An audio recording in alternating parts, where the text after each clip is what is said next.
The June 12 saga had put Nigeria on a collision course, with protests reverberating across parts of the country, following the annulment of what has been adjudged the most free and fair election in Nigeria's history to date.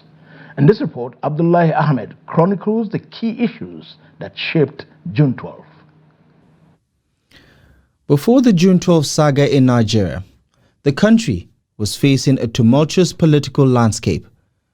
The military regime led by General Ibrahim Badamasi Babangida had annulled the presidential election held on June 12, 1993, which to many was regarded as free and fair.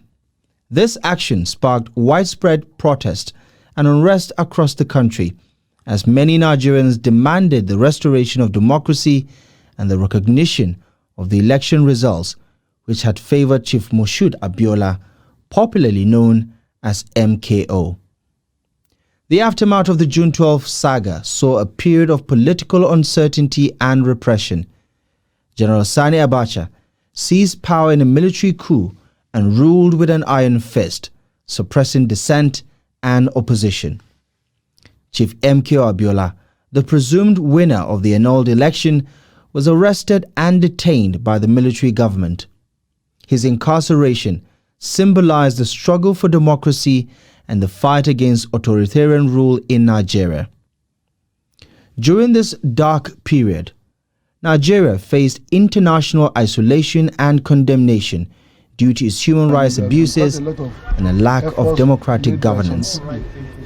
Economic sanctions were imposed, further exacerbating Nigeria's woes. The plight of political prisoners, including Chief MKO Abiola, garnered global attention, and calls for their release echoed around the world.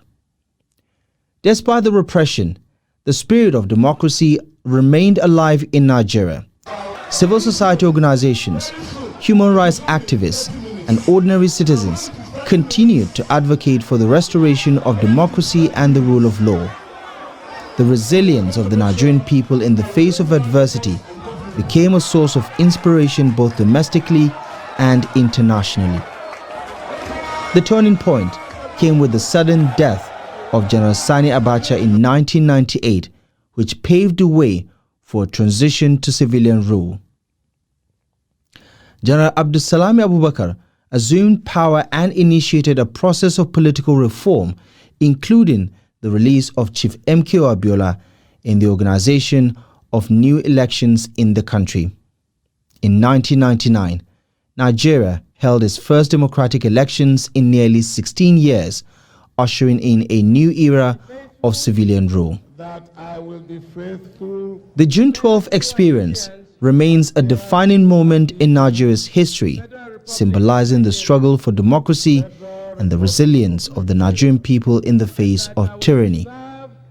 It serves as a reminder of the importance of upholding democratic values and principles and the need to remain vigilant against any threat to democratic governance.